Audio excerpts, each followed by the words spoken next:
Yeah, it's cool to be here. I was really nervous. I've been preparing for a while. When I was asked to read for Under the Influence, I chose Renata Adler because I just happened to be reading her novel Speedboat at the time. Has anyone read Speedboat before? No one? Okay. It's kind of enjoyed a resurgence in the last couple of years because it was reissued by the New York Review of Books in 2010. It was originally published in 1976. And it's a really unconventional novel because it's told basically in these little vignettes. There's no kind of overarching plot that goes through the entire book. It is connected because it's all the same narrator who's a woman journalist living in New York and traveling all over the world. I think it's probably pretty inspired by Renata Adler's own career and life.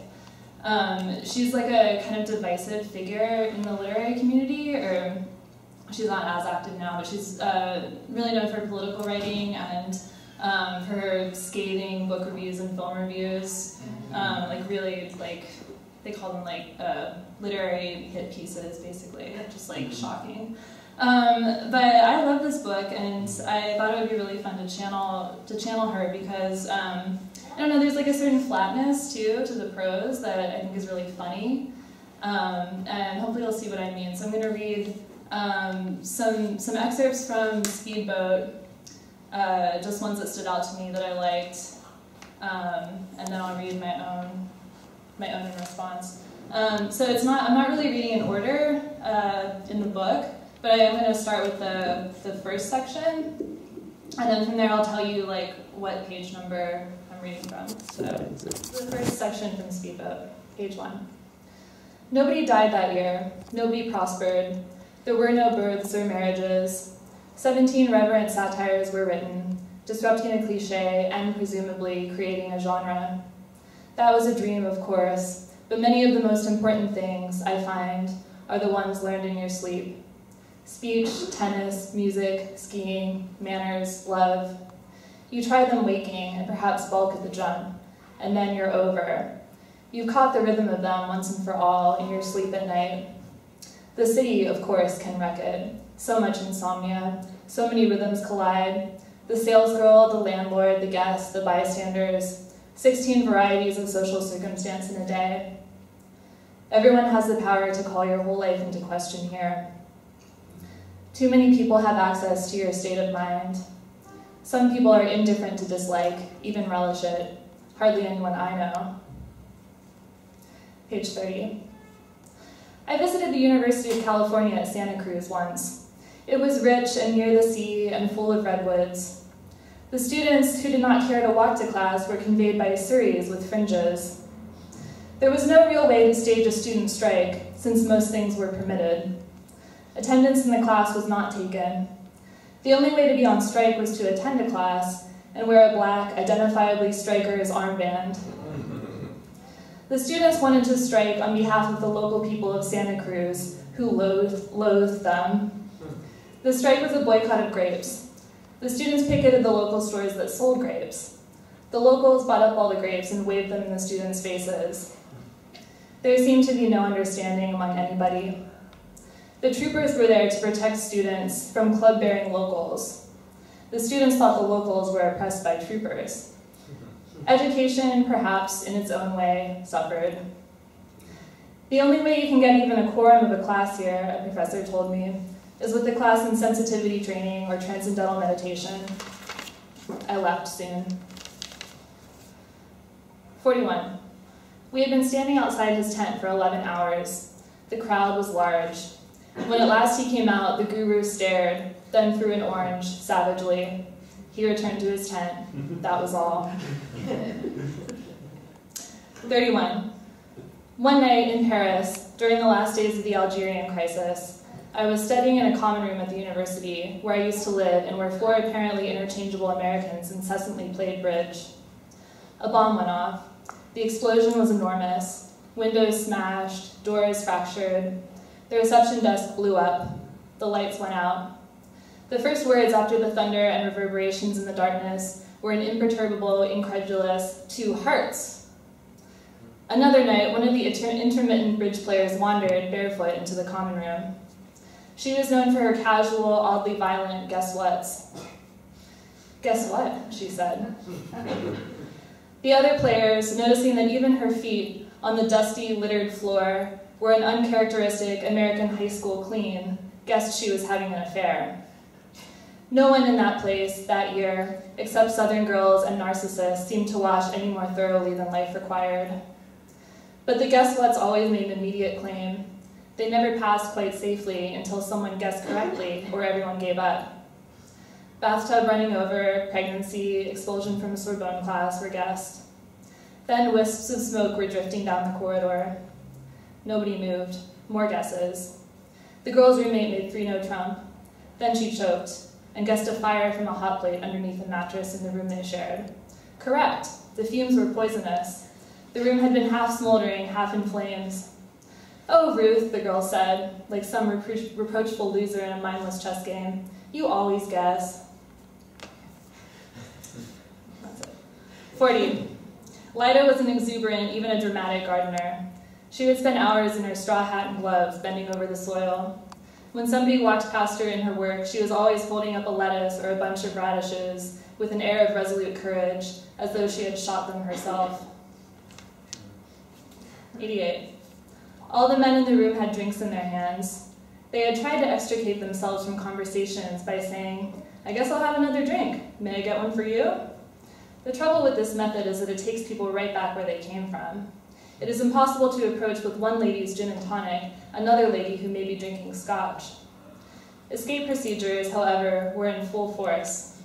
Some people, in a frenzy of antipathy and boredom, were drinking themselves into extreme approximations of longing to be together, exchanging phone numbers, demanding to have lunch, proposing to share an apartment. The escalations of fellowship had the air of a terminal auction, a fierce adult version of slapjack, a bill payer loan from a finance company, an attempt to buy with one grand convivial debt, to be paid in future, and exit from each other's company at that instant. Okay, so that's the end of the Adler. So I'm going to read what I wrote in response to this, or in homage. And there's 6 parts, which I numbered them just because when I'm watching a performance, I like to know how much is left. I don't know if you guys feel that way. Okay. Number 2 is the longest part, though, so don't worry. All right, 1. Freshman year, I lived in a dorm on 5th Avenue in Manhattan. That was the year many students flung themselves to their deaths from upper floors of the NYU library. Plexiglass barriers were installed after the 3rd suicide. Sophomore year, I lived in a dorm on Broome Street at the border of Little Italy and Chinatown. Our room was on the 3rd floor. The windows faced Kenmare. I lay in bed most evenings and stared at the building across the street, at 2 windows whose blinds were always drawn. Sometimes the right window's light would flicker in a way that seemed deliberate, slowly at irregular intervals, as if a person were turning off the light, waiting, then turning it back on. Sometimes the pace would quicken to a frenzy, then it would slow again. I came to believe this was a distress signal from someone trapped in the apartment. I think about it still. It has become one of the enduring mysteries of my life. 2. We all have interests. I know a woman named Marie who, in her middle age, became a Civil War history buff. She toured battlefields across the South with her husband, who had made his fortune in the sale of unconventional tombstones, and who soon grew bored with these tours and opted to stay home. On one trip, Marie met a man in a bar in Richmond. She was trying to sign her bill, but the pen didn't work.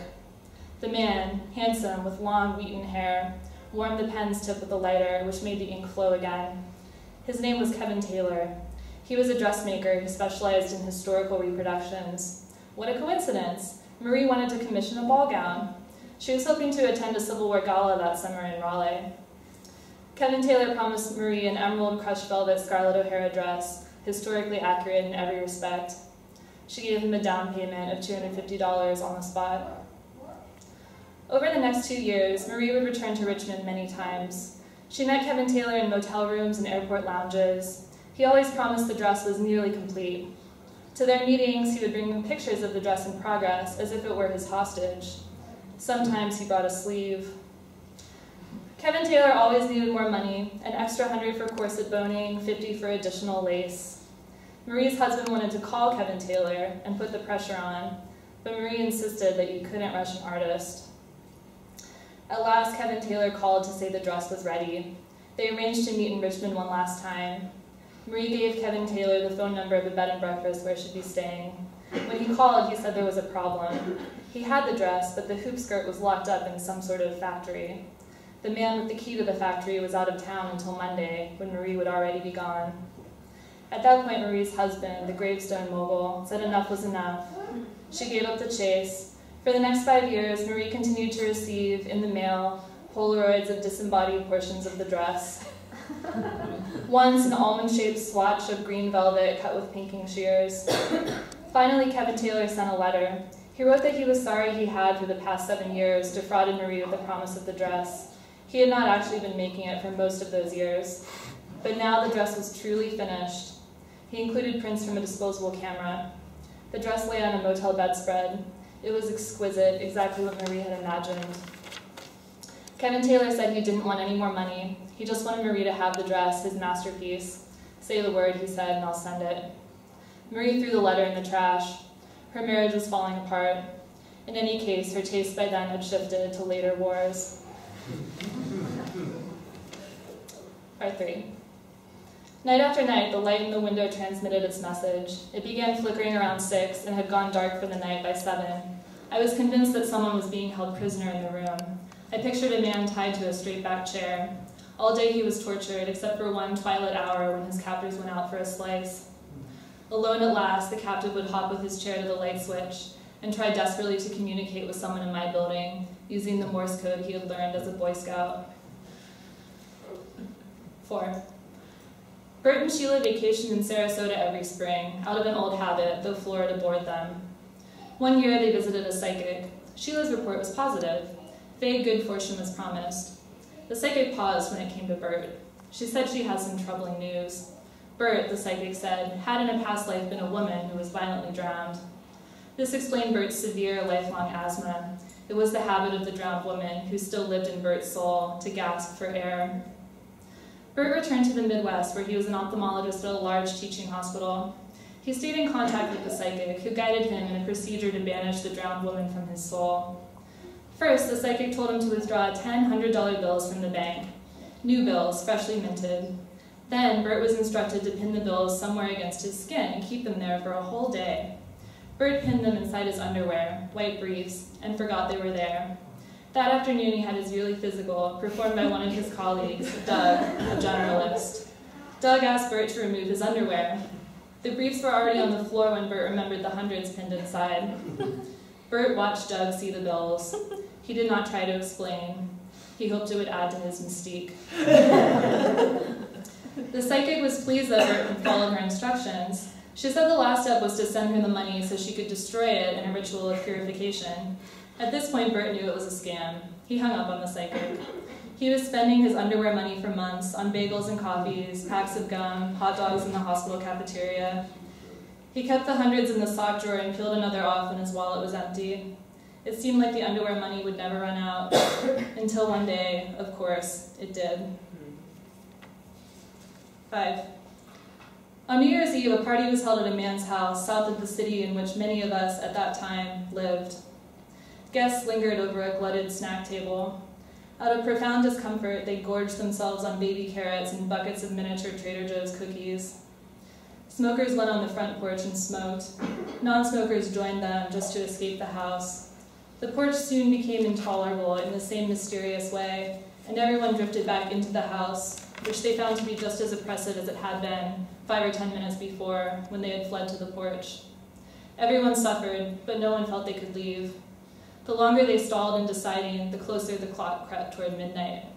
They were deep in the suburbs, too far to get anywhere else before the new year. Together, they endured. Long after that night, strangers who had attended the party located each other on the streets, in cafes, and near the snack tables of superior parties. They bonded over how awful they had felt that night, though no one could explain exactly why the party had been so torturous. News of this collective trauma traveled back to the fastidious, marginally wealthy bachelor who had hosted the party. He was upset. He had thought his New Year's party had been a success. The man closed his door to all visitors. The house fell into disrepair. Years passed. 6. As for the flickering light in the window of the building on Kenmare, I considered calling the police but decided it was none of my business. The semester ended and everybody moved to Brooklyn. Thank you.